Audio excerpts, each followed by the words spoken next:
Got it. 4-game Monday slate. Staring down the barrel of a pretty ugly one, if we're going to be completely honest, Adam. We're happy to have you all with us, and we're going to do the best we can to navigate this nightmare, because that's what we do. And you know what? Sometimes these are the nights that can actually turn out to be the best at the end of it. They just don't feel that way heading into it. So, Adam, we have 4 games here.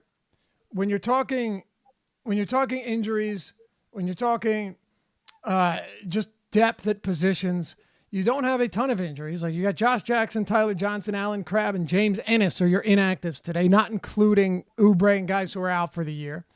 Joakim Noah isn't expected to play. Mike Conley went through shoot around. He's questionable. He was probable earlier. I anticipate him playing, and I have him expected to play. So we have that. But man, there are a couple positions today. Even for a 4-game slate, they're ugly. Yeah, it's a weird one. I did like the slate more after the show this morning with Josh than I did going into it, but it's like 3 absolutely dead positions or 2 absolutely dead positions, then a center position with a million good plays, point guard position that's pretty deep. It's a weird one. I do currently have Conley not projected in, so we can at least break that down both ways. Okay, so you have him sitting? Yeah, I just get the impression that, like, the midday downgrade, the fact that they sat him the other day with the same bullshit general soreness, I'm assuming he doesn't go. Okay. I just figured the fact that he went through shoot around would mean that he was a lot more likely to play than not. Yeah, no, I mean, I agree with you. It's just that I don't think he's actually injured. Like, I think it's just a matter of... No. Look, I mean, you could definitely be right. I just figured it's not a back-to-back number one. Last time was he sat on the front end of a back-to-back, and this one isn't, and he went through shoot around. So I mean, we'll see what happens, but yeah, hopefully we get that before 7, because that obviously changes the entire slate. The thing is, well, you know what? We'll cover that when we get to that game. It is second on the schedule here. Let's start with Philly and Orlando. Orlando Magic. So the Sixers blew what should have been an easy win, which should have done more to seal up that 3 seed. They blew a really ugly game to the Hawks and turned the ball over on a shot clock violation with 2 seconds to go, and let Trae Young drive in to the lane. I don't get it. I don't know. To me, it doesn't make any sense. That's neither here nor there. Doesn't even matter. However, they are only 1.5 point favorites. 1.5 point favorites in Orlando today. 219 total, should be a competitive game. What do you have here? Yeah, one of the 2 teams on the slate where both teams have the game has playoff implications for both teams as well, with Orlando in the 9 seed and then Philly fighting for seeding. So it's appealing in that regard. It's obviously a bad matchup for the Sixers from a DFS standpoint. A huge face down game against an Orlando team that's also been very efficient defensively. For now, I'm willing to throw out the fact that they just got torched by Tyler Dorsey and the Memphis Heat team, but overall they've been a quality defensive team. So I have the main guys on Philly all projected for big minutes. I have Embiid, Simmons, Butler, Harris, all at 36 minutes here. The problem is just that I have guys that I like more at every position. Embiid's the one that grades out the most. I think in a vacuum, especially looking at his DraftKings pricing 10-4, it's like, oh wow, there's a ton of upside there for Embiid, and there is, but the mid-range at center is just so deep today that it's really, really difficult for me to get all the way up to him. So Philadelphia, probably the team that I'm getting the least exposure to, either them or Phoenix, but it's probably Philly. I actually, in today's deep dive, and mind you, only 4 games, I didn't write up a single. By the way, your audio kept muting on for some reason. I don't know why. You're good now. If that was an issue, you're fine now. Sorry. Adam basically just saying, if you didn't hear it, I don't know if you did, but if you didn't, that he doesn't have a lot of Philadelphia today, and I don't either. I actually didn't write them up in any of the positions, which surprised me, Adam. I was surprised, but not too surprised, because they have enough players here where all of them can be decent without anyone having a great game, and Right. that's kind of what. Right. Go ahead. Yeah, I mean, for me, it's if you name someone on Philly and say, I really like this guy, I won't necessarily disagree with you about quote unquote liking them, but I'll name multiple people that I think are better plays at their salaries, and that's really what it comes down to. Right. All right. Well, on the other side, where are you at as far as the Orlando Magic go? Not really a ton of that either. I think that Aaron Gordon's more appealing on FanDuel than he is on DraftKings just because power forward is basically a dumpster fire today, and you have to roster two of them over there, whereas on DraftKings you can, obviously get away with rostering one or just rostering, you have more flexibility. So I think he's a better play over there. I don't mind filtering through some of the Evan Fournier, Terrence Ross type guys because it is a pace-up spot for Orlando. It is a relatively appealing, spot for that reason, but still not really getting to a ton of Orlando right now either. That is with the caveat also though that I currently have Conley out. If Conley's in, there's much less value on the slate, and I would start getting more, Terrence Ross, Evan Fournier, DJ Augustine, guys in that price range that right now is basically just Delon Wright. That's exactly what I came up with today. I mentioned it on the early bird too. Like if Conley plays, Dorsey number one is projected to have some wild ownership. If Conley, and so is Justin Holiday. If Conley's active, I mean, I downgrade them a ton, like not a lot, a ton, a ton.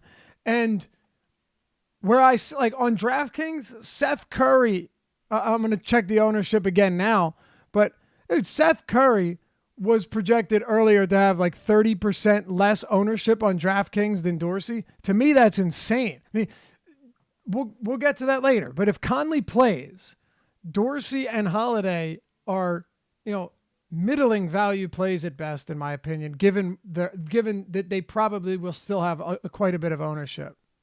Right. For anyone who watched the show this morning with Josh, and then obviously is watching this one, for me, like when we went through Memphis this morning, and I had Conley in, I really didn't have that much interest in Tyler Dorsey or Wright or Holiday or any of those guys. It was basically there's not a lot of value on this slate, so I'll get some, but I won't really be getting a ton. I agreed with you on Seth Curry. By comparison, if I project Conley out, then in like a dummy crunch, I'm getting 95% Dorsey, 75% Wright, 20% Holiday, 20% Parsons, 15% Bruno. So it just makes a huge difference there in what I want to do with this Memphis team. Yeah, me too. And then, like you said, on FanDuel, it becomes a lot different because then you've got like a Fournier and a Terrence Ross. We've seen, guys that can actually shoot and score do some work against the Sixers. Now, Fournier certainly is not a ball dominant, guard. Terrence Ross isn't either, but he is somebody that you could see him getting hot against the Sixers team that seeds some big games to guys that once they get hot, they just keep shooting and they get fed. And we've seen, like with the 76ers, teams will go at them with one player, whether it was Zach LaVine 2 weeks ago, whether it was Trae Young on Friday, I think. Like we see it a lot. So I'm not surprised here to see it be maybe Terrence Ross. And the biggest reason I say that, DJ Augustine isn't, very unlikely that he's going to be the guy. Vooch could be, but he's not. He's not bringing the ball up the court. I do think Ross could be an interesting tournament play here if you're looking to get away from chalk at shooting guard. Yeah, I agree with you for sure. I do want to double back to DJ Augustine, though. I agree that he's unlikely to be the guy that just goes out there and torches them. But from a play type standpoint, it is a good matchup for him. Sure. You and I had talked before about how he's one of the highest frequency pick and roll ball handlers in the NBA. Not the most possessions because he's DJ Augustine, but Philly has been like a bottom 5, bottom 6 pick and roll defensive team, and Augustine does get a lot of his possessions in the pick and roll. So he's another one where right now I'm getting virtually none. But if I take away these Memphis guards, then I think I would get quite a bit more. Right. That's what it comes down to. So we'll keep an eye on it. That is easily the biggest news that we're waiting on of the day. It's not close. Unless we get some random breaking news that Embiid is out or something. The Mike Conley news is the biggest news on the slate by a long shot. So we'll keep We'll keep a close watch on that. I do want to ask you, though, just to go a little bit more in depth here before we move on. What are your thoughts when it comes to Vooch? It is a center position where I have two guys I love, and then a few other guys that I like a lot. Vooch has had some monster games against Philly. And again, I wouldn't be surprised to see it happen tonight, but there's still some great discounts on DraftKings where it's more difficult for me, at least, to get there. Exactly. I mean, he's in my initial DraftKings crunch, because that's the only one that I've done so far. He's my third highest owned center. He's at 9% because I have so much Valanciunas and Nurkic. Yep. So that's the issue. It's like looking again at their pricing, I would prefer $9,200 Vooch to $10,400 Embiid, but it's still really hard for me to justify getting all the way up to Vooch when he's $2,000 to $3,000 more expensive than 1.3 to 1.4 point per minute guys in Valanciunas and Nurkic. Right, exactly. All right, well, I guess I'll ask you lastly on Aaron Gordon. It is a 4-game slate, so I don't want any stone to be unturned here. Yeah, better FanDuel play for me. Got like 9%. In my initial DraftKings crunch. On FanDuel, though, it's just such a weak position that, I would prefer like Eric Favors to him. I prefer Jeremy Grant, but it's just an absolutely awful position. So there's more appeal to getting to him, I think, than there is on DraftKings. All right. So essentially, as we move on to the next one, what is your ultimate final say on this game, both sides? Terrence Ross and Evan Fournier will most likely be my highest owned guys from this game. Okay. All right. It says a lot, huh? And it really is just because of the position. Right, exactly. The position and the price. Like in my initial DraftKings crunch, where I assume Conley's out, I still got around 15% of both of those guys. And that number would go up if I can't play DeLon Wright. All right. Well, let's keep it moving then, Adam. We'll move on to the next one on the slate. Memphis, OKC. We've got the Thunder 6.5-point favorites on the road. Huge game for them. We talk a lot about standings and where teams reside right now with the season winding down. Well, we've got the West in an absolute logjam. I've said it. I can't wait to see how this plays out. You got the Thunder at 43-30, sitting 6th in the conference. Blazers are 4th at 45-27. They're 2.5 games up on the Thunder. But if the Thunder win tonight and the Blazers lose, which is possible, then you're a game and a half back with what, still like 9 or 10 games to go. Actually, I think it'll be 8 games to go. And then the Clippers are 44-30, so they would be tied with the Thunder if OKC wins. And then Utah's 43-30. They're 15-point home favorites. And then, of course, the Spurs are 43-31. So from that 4 seed to the 8 seed, there is so much potential movement. Really big game, very winnable game for the Thunder today at Memphis. Yeah, no question. I think that, and it's worth pointing out that Memphis has not been quite as efficient defensively. They haven't been as slow either since the All-Star break. Basically a different team now than we've had earlier in the season, and they rank in the middle of the pack in both of those. So a little bit more appealing matchup for Oklahoma City than it normally would be as well. You should get, assuming Memphis hangs in this game, you should get around 37 minutes from Westbrook, somewhere around 38, 39 from George. George, especially with small, at small forward on FanDuel, small forward, power forward on DraftKings, becomes pretty appealing just because of the positions. Westbrook is more so, I think that if Mike Conley is out, I get quite a bit of Westbrook because I do get better value. If Conley is in and I significantly downgrade, Wright, Dorsey, Howard, all the Memphis guys, then I think Westbrook's probably one of the first guys to go for me because he is more expensive than Dame Lillard, because you would have Mike Conley, who I think is a good play if he plays.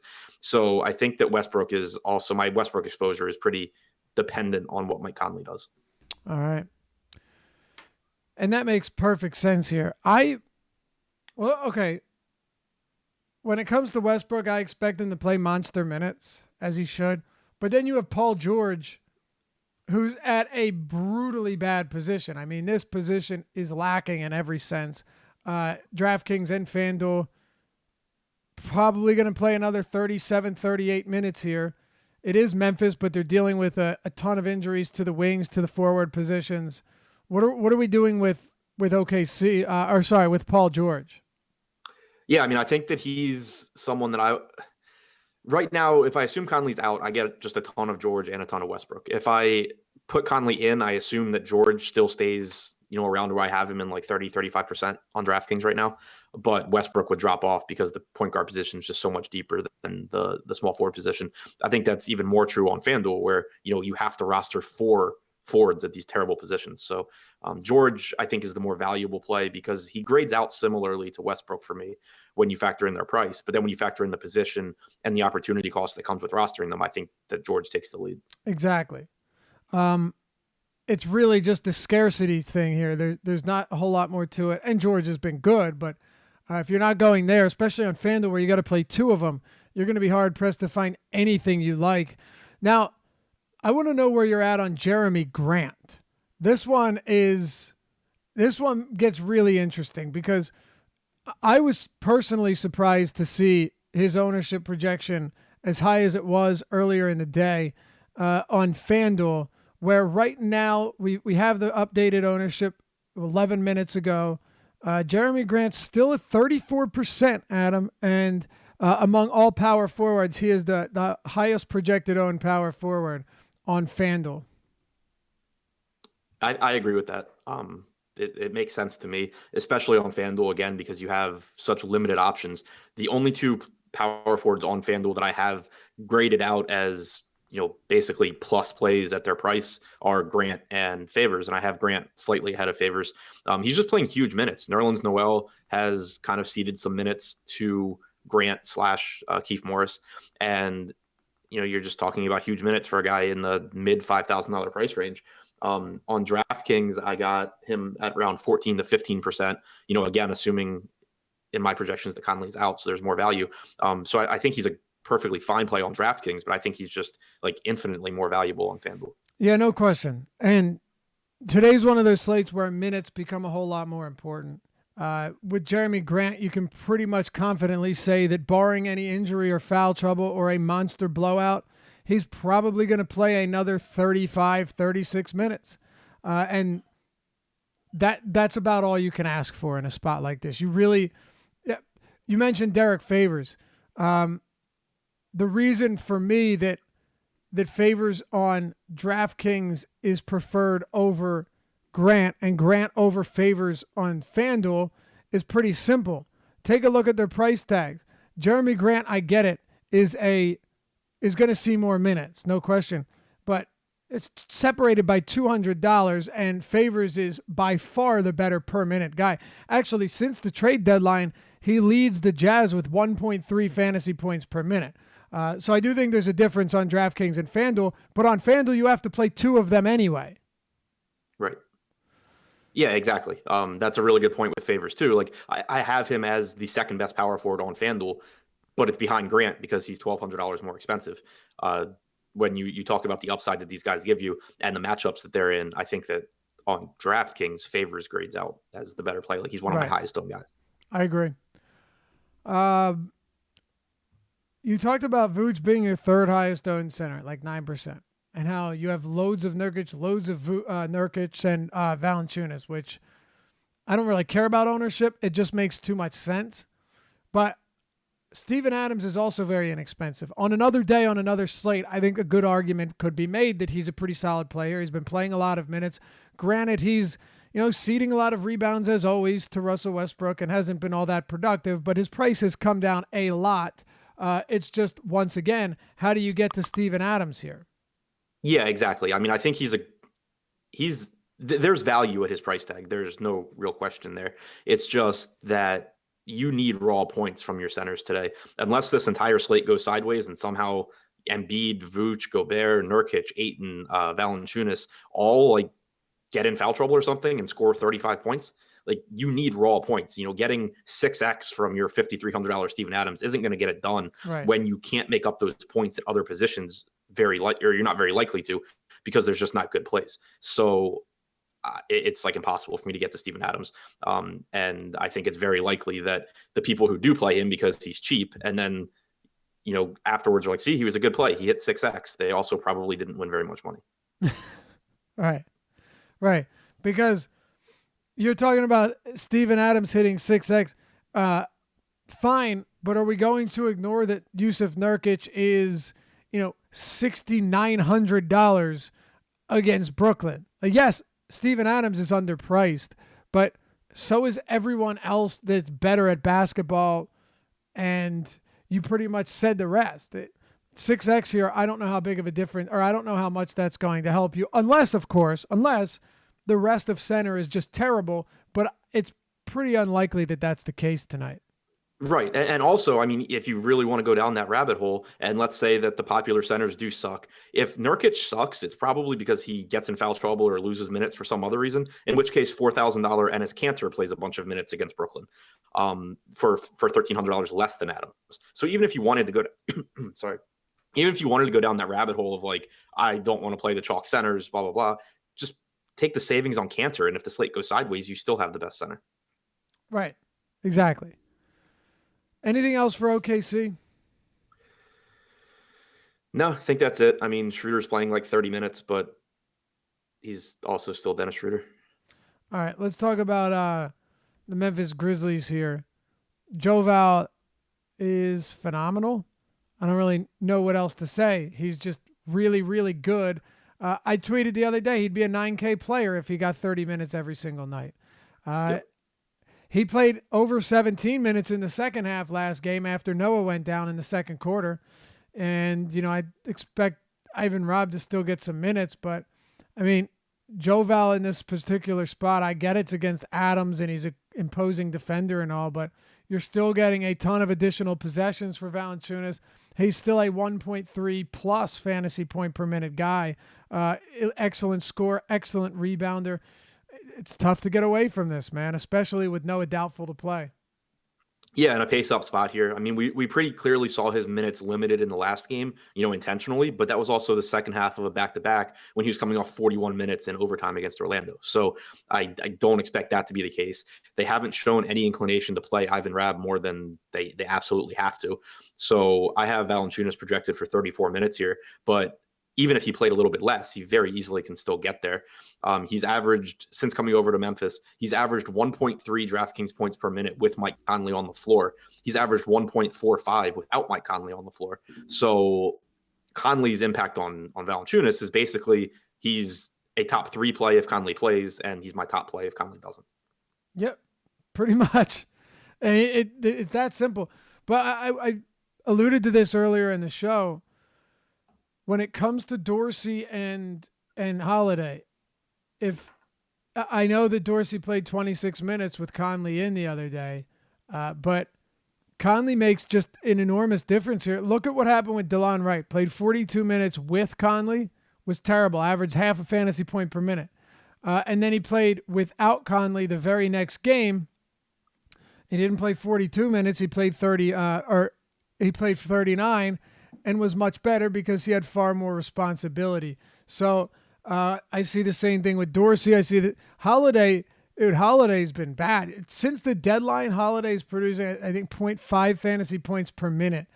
It's been horrible. So you definitely need to have Conley off for me to have any interest here, especially given what will probably be high ownership in Memphis with so little value on this slate. Right. I think Tyler Dorsey joining the starting lineup last game alongside Conley was probably bad for him, even when you factor in, extra playing time. Just like DeLon Wright joining the starting lineup with Avery Bradley out. It was evident that could happen. Right, exactly. And Conley, when Conley's playing, he's still playing big minutes too. So I'm not even willing to say, DeLon Wright's coming off the bench, so he's playing a bunch of minutes without Conley. He's playing some, but when you're talking about Conley playing 35 or 36 minutes, there's only so many minutes Wright's playing without him. Since coming over, Tyler Dorsey has averaged 0.97 DraftKings points per minute without Conley on the floor. He's averaged 0.69 when Conley is on the floor. Wright is at 0.88 without Conley, 0.75 with him. It's just totally different, especially when, like you said, especially Dorsey will probably be popular regardless of Conley. I'm not saying that $3,800 Dorsey doesn't give you like point per dollar value if Conley's in. I just think that at high ownership, he's absolutely someone that you can be underweight on. Right. Yeah, and I plan on, especially if Seth Curry's going to go way overlooked compared to Dorsey. Right. So, I have them projected both, pretty poorly if Conley's in, but it was like an extra half point for Curry for me. right. Curry's also played almost 50% of his minutes with Lillard off the floor in the 3 games that McCollum's been out. So. Right. Yeah. He plays all of his minutes. Well, he plays all of the minutes that Lillard is not on the floor. And then he's playing a bunch of minutes alongside Lillard as well. Exactly. Yep. Which makes a difference to me. And it's against Brooklyn. But I guess we'll tackle this Memphis team as a whole now that we've done some individual plays. Again, guys like Wright and Conley and Dorsey and Holiday and Caboclo and Joe Val. I mean, Joe Val is the obvious one here. But if Conley does play, I like him. The thing is that I mentioned to you a couple of weeks ago, I was worried that Bickerstaff was going to start limiting his minutes. He hasn't been, though. I mean, he played 35 minutes last game, 42 the game before that. If he plays, I'm going to assume that he's not limited. And it's 7,500 on DraftKings in this just extreme pace-up spot. Conley becomes an interesting option to me, but we'll have to wait and see what his status is. Right. And I think that's a really important point, that if he plays, there's no reason to think that they're limiting his minutes. Like, they're either not going to play him or they are. Exactly. And just beyond the fact that that's what we've seen happen anyway, when you look at what Memphis is playing for, that's the case too. Like, there was a whole thread today on one of the Memphis beat writer accounts on whether Memphis should be trying to like win as many games as they can to convey their pick this year, or just tank and get the best draft pick for now that they can and worry about conveying later. And if they're going to rest Conley, every other game, then clearly they're leaning towards the get their best draft pick they can right now. But if they're playing Conley, they're trying to win. They're not. I don't think they're going to half-ass it and like play Mike Conley for 28 minutes. That right. doesn't accomplish either goal. You're better off resting him, like not playing him at all. Right. Like they have 2 goals. They're on opposite extremes. They're going to have to choose one of them, but neither of them involve playing Mike Conley 30 minutes a night. Correct. And that's exactly where I'm at as well. Also worth mentioning that this is a home game. And oh my God, Ben Simmons is out. I knew something was going to, I knew it. Yeah. I knew something was going to happen. I knew it. All right, TJ McConnell, let's go. Son of bitch. All right, well. So I am man, now I don't know what to do. Hold on. We'll go. We got plenty of time. We're going to go back to that. 1 second. Just so we can close this game out, right? And tie up any loose ends here. Do you think playing a home game for Conley means anything? The last game he sat out was a road game, and they played him on the home game of the back-to-back. Memphis has got a pretty loyal fan base. It might not be a crazy idea to think that if he is good enough to go, he'll play at home and then sit out on the next road game. I agree with that logic, and I also think that there's some merit to, with them being at home, there's a slightly better chance they can actually pull off a win here if Conley plays. Mm-hmm. So it's less likely that they punt the game. I was going to say that with that Simmons news, I think I'm actually leaning towards going back to projecting Conley in if we don't get news, because I feel like it's 50-50. Like, I don't feel strongly one way or the other, but I kind of wanted to project Conley out so that I had the best value on the slate if he's going to sit. Whereas now I have a good value play that I can go to, and then if he does end up sitting, I can still go and late swap on DraftKings to get that value in, but I still will have good enough plays. I don't know if that makes sense, but that's kind of where I'm at. No, I understand what you're saying. It makes sense. And we'll see what happens with it. Anything else on this game before we go backwards? We mentioned how bad Justin Holiday is, but he also should play 36 to 38 minutes.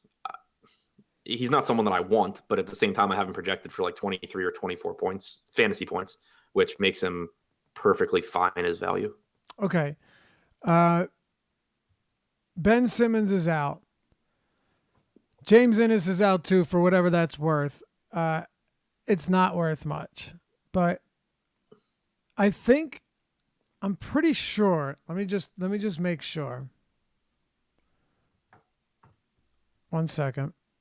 Because I believe that Shake Milton is back with the Sixers for the rest of the year. So is Haywood Highsmith. That is a name. And Zaire Smith. So this is from yesterday.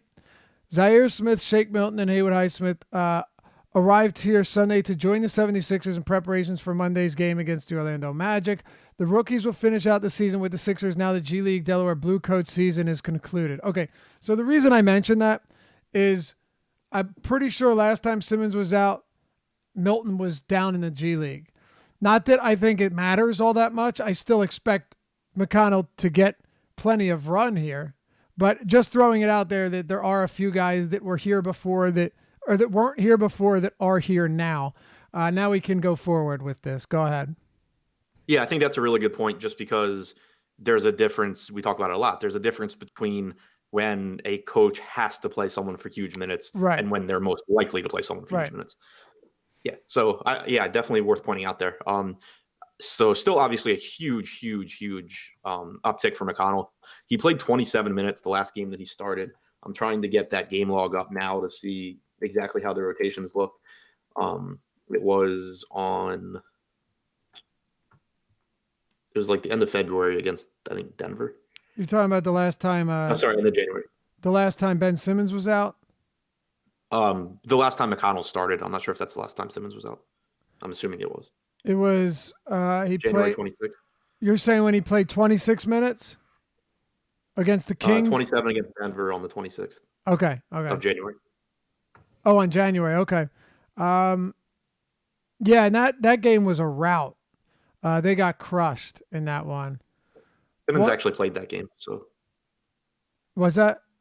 Simmons played that game. McConnell started for, I guess, I don't know, Butler. Yeah, Embiid and Butler were out of that game, and they didn't have Harris yet. So when was the last time Simmons sat? I thought it was against. It wasn't that long ago.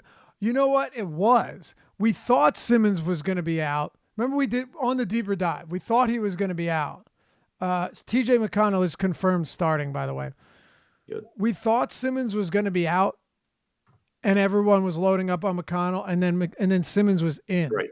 So okay. So yeah. I don't actually remember the last time he was out, but I'm pretty sure McConnell played significant minutes in the one or two.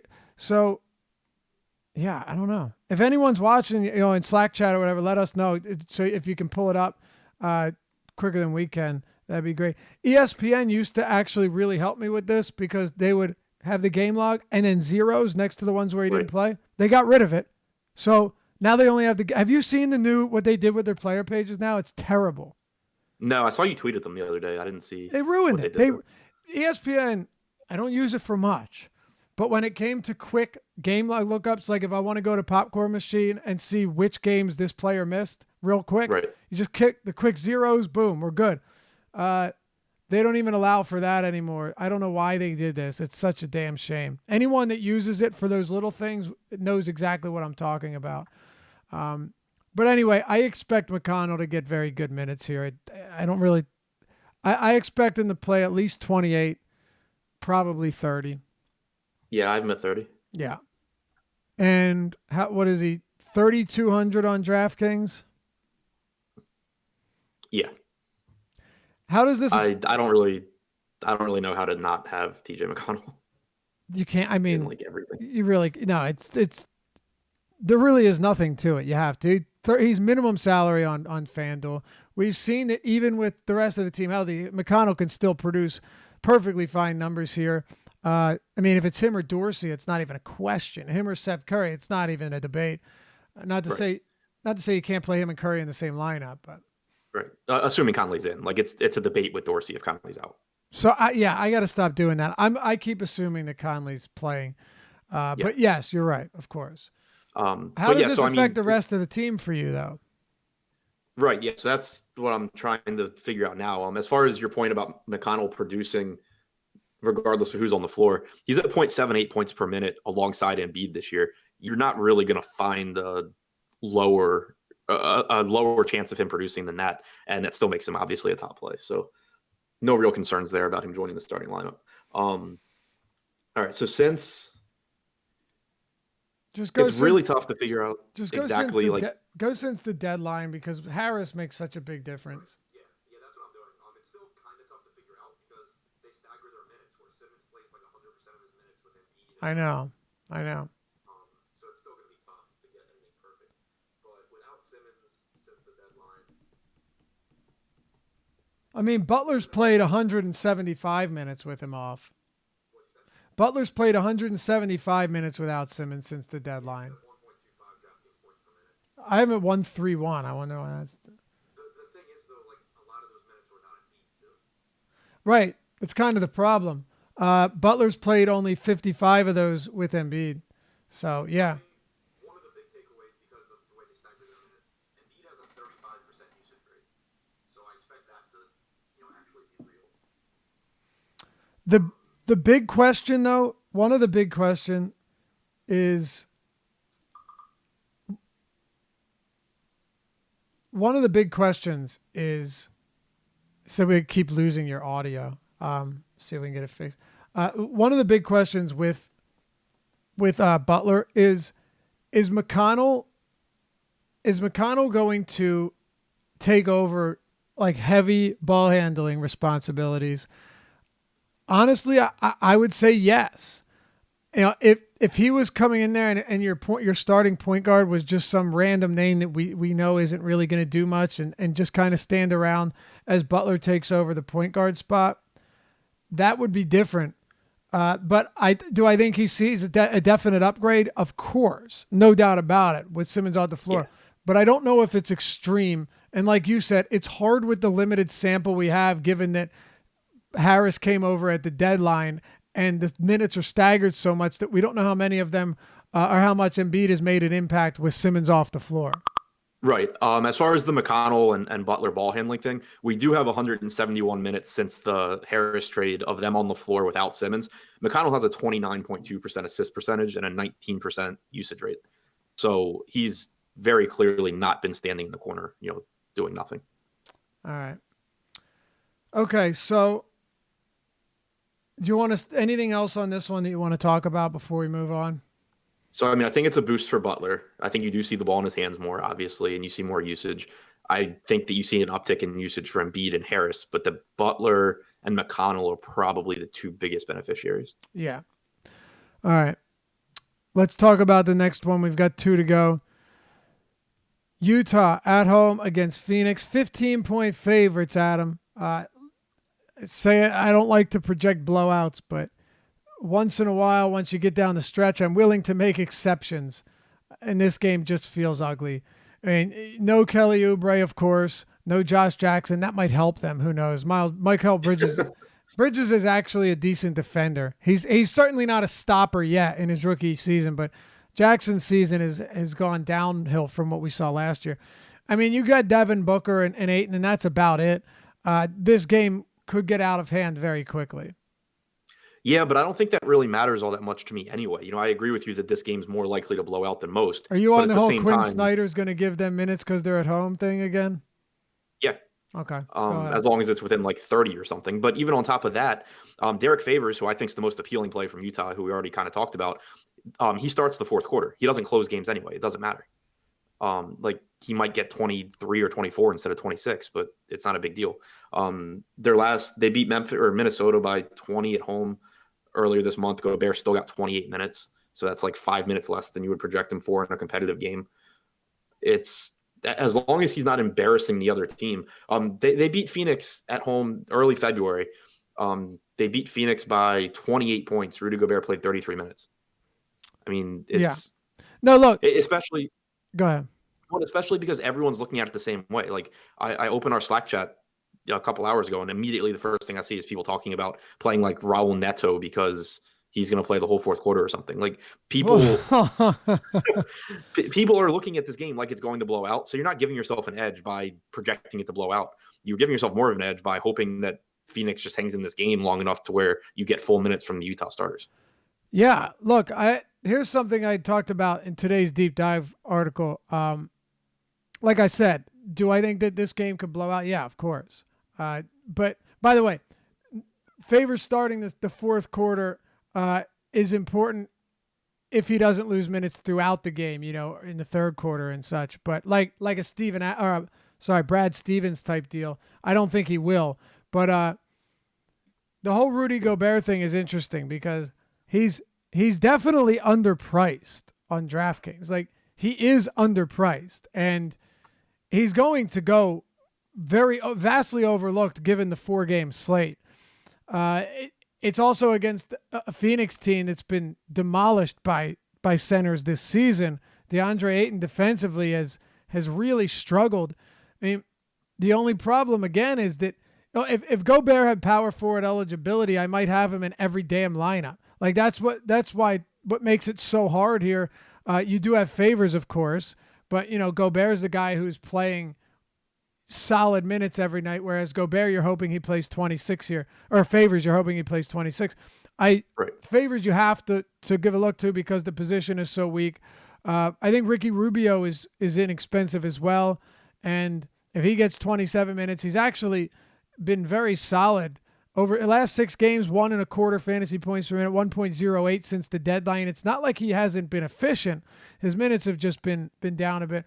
The truth is, with this whole Utah team, you can make very good arguments for all of them. Even Joe Ingles at a bad position. It's just how many minutes do they get? If they get close to the regular run, I'm okay with it. It's just, it's a really bad Phoenix team, and Devin Booker's going to need to do a lot. So my question to you is, if you are taking that stance, where do you sit on Devin Booker, who obviously, as you point out, you're not worried about it, even if it does blow out. And by the way, don't try to predict blowouts so you can play useless bench guys. That works like 1 out of 100 times. And even when it does, a lot of times they are not playing the entire fourth quarter. And even if they do, they are deep bench players for a reason. Just throwing that out there. But where are you at on Devin Booker? Yeah. So Booker, I have rules set on Booker and Ayton both. Any lineup that I get them in, I have one of Mitchell, Favors, Rubio, Ingles, or Gobert. Because if Devin Booker goes out there and drops 50 and he's someone that you have to have in tournaments, there's a really good chance this game was competitive to the end. And I want to make sure I run it back with Utah. So I don't have rules in the opposite direction, but any Booker I get, I do have Utah guys there. I think that's a pretty good way to approach it. Not a huge priority for me. He was in like 15% of my initial DraftKings lineups. I think that there's, very clearly upside for him, but it is still a difficult matchup. Him and Ayton are really the only 2 guys that I'm interested in from Phoenix. And Ayton, because he's a center, I'm still not really getting a lot of. So Booker's basically the only guy from Phoenix that I'm getting. Me too. Outside of that, I'll say this. Bridges is at least going to be locked into a lot of minutes. Yeah, that's true. And he is at a bad position. So I do think you can make an argument for Bridges. He's what? 5,100 small forward on FanDuel. He could play. Oh, there's no Warren, of course, no Oubre, no Jackson. If Bridges plays 38 minutes or whatever, it makes sense to me. Yeah. So I pulled up the last game against Phoenix just to see like the exact game flow of how that blowout went. It looks like it was around like a 10-point game going to the fourth quarter. Then Utah goes on a 20-6 run to make it, basically like a 26-point game or 24-point game. At that point, it looks like there was like a timeout called, and most coaches would have subbed out their players. But instead, Mitchell, Rubio, Ingles, and Gobert all played an additional 3 or 4 minutes before finally being subbed out with 3 minutes to go in a 28-point game. Okay. Well, and also, it makes me a little bit more confident in that stand too, because center's so deep, I'm not getting a lot of Gobert at his price. The guys that I'm getting are the cheap guys like Favors and Rubio. So it's less risky for me to take that stand as well. But I just wanted to kind of reiterate that I am not adjusting minutes for a blowout here. All right. And I think that's fair. I mean, is it something that I look at and say, yeah, this could go terribly wrong? Yeah, it's 4 games though. And another big thing that should be considered, you're not overpaying because of the matchup either. Right. So if that's the case, then it makes it a little easy. But look, yeah. I won't go back on what I said. It's definitely a game where I wouldn't be surprised if it's 30-point spread at halftime. But, yeah, I agree completely. Right. You just only have so many options here. So, and for what it's worth, the last time that I broke my rule and adjusted minutes down a little bit because I didn't think it was going to stay close was the game that Dallas beat Golden State by 36. So there you go. Wait, even with Curry out, you thought that it was going to be? Yeah, it was like a 3 and 4 road back to back with like a 14-point spread. Yeah, that team's not good without Curry. Like they are It's kind of how many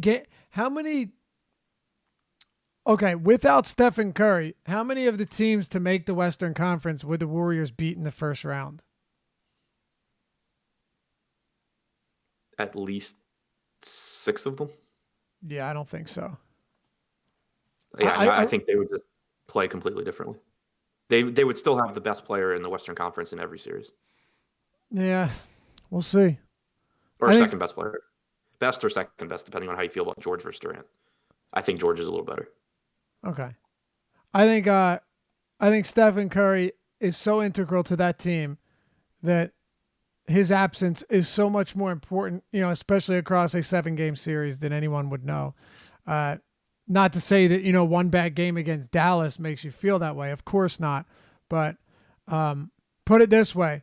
If you said you can't have Durant for a whole series or you can't have Curry, to me, it's not even close. Like, that's how much more important I think he is to this team. But that's neither here nor there. All right. Let's keep it. Josh says Adam is right, by the way. By the way, he's not who you want on your side, especially when I was going to say, can I switch? Yeah. That's not what you're looking for. All right, let's keep it going here. By the way, I think Denver beats them. That's who when I said 6, that's who I had. Okay. But I think you could make a case. Like, they would lose Houston some. Could beat them because of Harden too. They would lose some amount of series to Oklahoma City, Houston, and Denver. They would be favored in all of them, though. Oh, no. They would be absolutely favored in them. But hey, the Sixers were favored in every game against the Celtics last year, and they only won one. Well, but I mean, like, they should be favored, not like nobody knows why the Sixers were favored in those games. Well, yeah, I guess so. I mean, Irving was out, and they should have won. They should have won. I was thinking about the games this year. Yeah. Oh, yeah, that didn't make a lot of sense. But yeah, it would definitely be a fun discussion. It'd be a fun discussion. And someone just said that Curry's awful in the playoffs and has 0 finals MVP. Don't stop it. That's like saying Clayton Kershaw's terrible in the postseason and can't produce. Don't get people started on that one. Yeah, I know. Although I do think he might have a rough season, and Walker Buehler will be the best pitcher on the LA Dodgers. But that also. I don't think that's a hot take. What? I don't think that's a hot take. You might not, but a lot of people might. Some people get stuck in the past, Adam, All right. Let's keep it going, finish it out here. Portland, Brooklyn, easily the best game on the slate from a fantasy. Well, definitely the highest total. It's only one above 220 at last I looked. Damian Lillard this season with McCollum off the floor, and we continue to get a little bit more data on this over the last 3 games, Adam, has been outrageously good. I mean, these numbers are insane. 513 minutes now without McCollum, 37.5% or 38.8% usage rate, 37.4% assist rate, 1.6 fantasy points per minute. And he's still not really outrageously priced. Oh, and he's facing the Nets at home. Yeah, and almost 200 minutes now alongside Nurkic without McCollum. The usage rate drops to 30.8%. The assist percentage is 47.1%. He's still averaged 1.5 points per minute. He's playing huge minutes as well. This game has playoff implications for both teams. He's a top 3 play on the slate for me with Valanciunas, and so I guess top 4 now that we have McConnell. But he's a top 3, not minimum priced play on the slate with Valanciunas and Nurkic. Yeah, I agree. And then use of Nurkic, like almost 33% usage without McCollum. He hasn't been great. The past 3 games, he hasn't been spectacular. But, I mean, JaVale McGee just had a career high in points and rebounds in the same night thanks to the Brooklyn Nets. I mean, this is a Nets team that's just been ravaged by centers all season long. I wouldn't even think it would – I wouldn't be surprised if somebody played Nurkic and Kanter in the same lineup on DraftKings and won a tournament. That's how bad this Nets team is. I would only because of the opportunity cost, but I With agree with you completely. Valanciunas, of Like I course. thought about it. I thought about it when I was Yeah, setting rules in Cruncher today. Like, can I just play them together? I know. But yeah, If there like was ever a if time to do it, and it's a 4-game slate, say Valanciunas wasn't here, it would not be crazy. Like 80 fantasy points I'll would not be out of the question here. I'll be doing it on the 2-game slate. Oh I don't yeah, think for it's any sure. question. I mean, think about it. Could Nurkic give you 50 in 30 minutes? Yeah, easy. And could Cantor give you 30 in 18 minutes? Yeah. Is it Right. gonna is it definitely gonna happen? No, I'm not saying it will, but it's definitely not out of the realm of possibilities by any stretch. Dude, Cantor, since coming to the Blazers, he's obviously been quiet, but he is still producing 1.2 fantasy points per minute, and now this is a matchup against Brooklyn. Yeah, no, I'm right there with you. I mean, on the main slate, I'm not sure that 30 at a center spot gets you there anyway, Yeah, it's or where fair. you want to be. But on the 2-game on the night slate, absolutely. Like you're not going to have the Memphis value. You're not going to have the Philly value. Give me a bunch of Ennis Cancer there. And see, you're right about the opportunity cost for one big reason, because let's say you go cheap with Enos Cantor there. Like, what are you going to do paying up at some of these other terrible positions where you kind of don't even want to? Right. You're going to get like Paul George or Russell Westbrook, but they like when you compare them across positions, is Westbrook twice as good as Jonas Valanciunas? Right. Is George going to outscore Valanciunas by 67%? Right. Yeah, exactly. Which makes it tough. But they're both there, and it's the Nets. I hate to use such basic analysis here, but you don't really need all that much more. When it comes to scoring, when it comes to rebounding, fantasy points, you name it, the Nets have just been terrible. In every aspect, they've really just been crushed. What are your thoughts though on guys like Aminu and Harkless? We have to talk about them at some bad positions. Yeah, I think that they both offer some value. I prefer Harkless by a little bit just because I'm more confident in his minutes. We got 36 from Aminu last game, but you have to remember that was against Detroit. I'm not convinced that he plays as many minutes here against Brooklyn. Like he could. I have him projected for 30. And that's enough to get him into some Detroit lineups, has Blake especially on Griffin FanDuel. though. Who is Brooklyn's Blake Griffin? Right, exactly. Or Thon McCurr. They just don't really have guys like that. Right. So yeah, I mean, Aminu obviously can still match up with the smaller guys. Like he's not a big guy, but it just makes me think that Layman or Hood or some combination of the two of them can pick up some more minutes. So I have him at 30. That's enough to make him a perfectly viable option, especially on FanDuel. But Harkless grades out a little bit better for me. He's actually been playing well. He's around a point per minute since the All-Star break. So, and small forward, power forward on DraftKings, small forward on FanDuel, I think is pretty appealing there.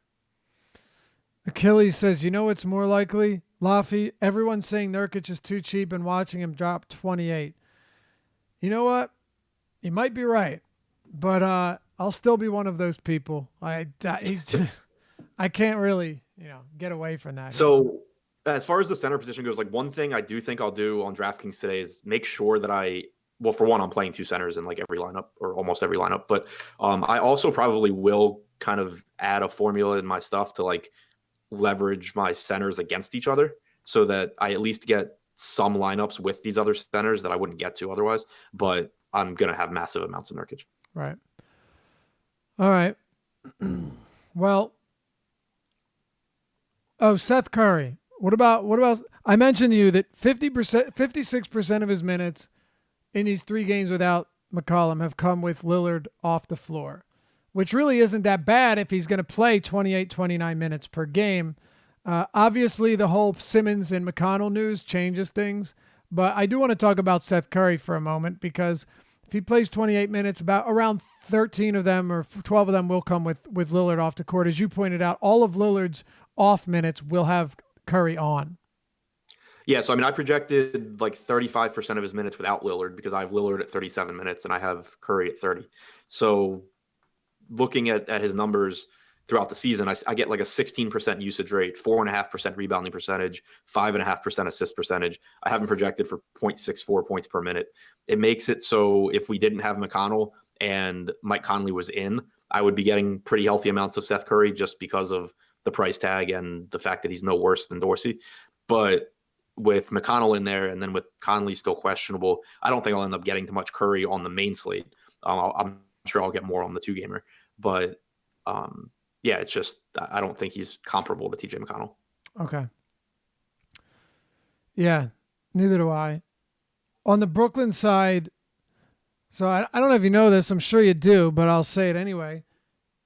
This year, the Brooklyn Nets are actually allowing the second most points and second most points per possession to ball handlers in the pick and roll. Russell's fifth in scoring, and he was almost about 50% frequency as a ball handler in the pick and roll this season. He's been really good lately, and I don't see any reason why Atkinson would get cute and try and pull his minutes back when they are in the midst of a playoff battle in the Eastern Conference.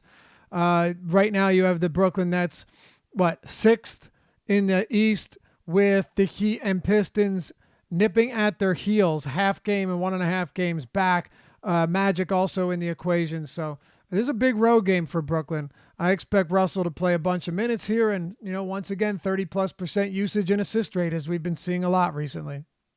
Yeah, I mean, Atkinson's been running a pretty tight rotation for his starters too. You're seeing, 33, 34 minutes from Russell in competitive games. Dinwiddie got back to 32 minutes. Not that he's a starter, but he's a closer. 32 minutes last game. I have him at 30. DeMarre Carroll played 35 minutes after joining the starting lineup. I have him at 32, which still makes him one of my top value plays when you factor in the position. Joe Harris should play around 32. But yeah, Russell's the guy. Russell and Dinwiddie are the two that I'm most. Russell, Dinwiddie, and Carroll. Carroll for the position and the price tag. Russell because I think that he plays big minutes and he's just been really, really good. We know how high his ceiling is and the price tag's still fair. And then Dinwiddie, I think is a good play on DraftKings. I think he's an even better play on FanDuel where he's $200 cheaper. He grades out as, I think, my second best point guard over there when you factor in price. So all three of those guys I think are really appealing options. Me too. I'll also say this, just because once in a while he does really good things like he did the other day. Ed Davis is $4,100 on FanDuel. Power forward is not great.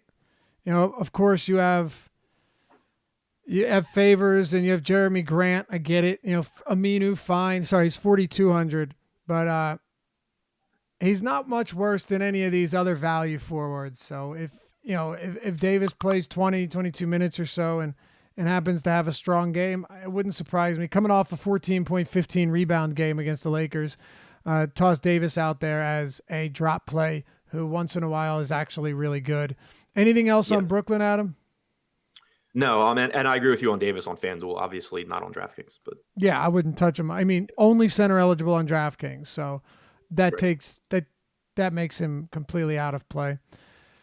Anyway, as always, we appreciate you guys watching. And just before we head out, by the way, Josh Engelman coming up next on Live Before Lock riding solo today. The spring break giveaway is still happening over at awesemo_com. That is the handle on Twitter, and the tweet is pinned. You'll see it. Just search awesemo_com, that handle. You'll see the spring break giveaway. All you have to do is retweet that, tag 2 of your friends, and get entered in the chance or for a chance to win a free month of awesemo.com premium subscription for you and 2 of your friends. Very simple. Answer the question we've got on there. It's a fun one, I promise. And retweet the question. Also, you can check out our subscriptions page if you want to bypass all of that. You can get your first month half off, 50% off your first month of premium content at awesemo.com by simply using the promo code DEEPERDIVE. It's all one word, Deeper Dive. You can get everything from all ownership projections to projections for all of the sports, including the niche sports, the lineup builder, fantasy cruncher add-on, my articles, Adam's articles, Ben Ross's articles, Josh's projections. I could keep going on, but we're running out of time. So the promo code or coupon code is Deeper Dive, all one word. Check it out. Use that if you're signing up for a monthly package to get half off your first month. As always, we appreciate you guys. Click that thumbs up, like the video if you appreciate our content and want to see more of it. By the way, apologize for some of those audio problems. Really not sure what's going on, but I think we fixed it towards the end. And hit that thumbs up. We really appreciate it. Subscribe. Hit the notification bell so you always know when new content's dropping. And Adam and I will see you back here tomorrow on a better slate, but this one should go well as well. Hit us up on Twitter or in Slack if you're a premium subscriber. You have any questions leading up to lock. Until then, here's Josh Engelman.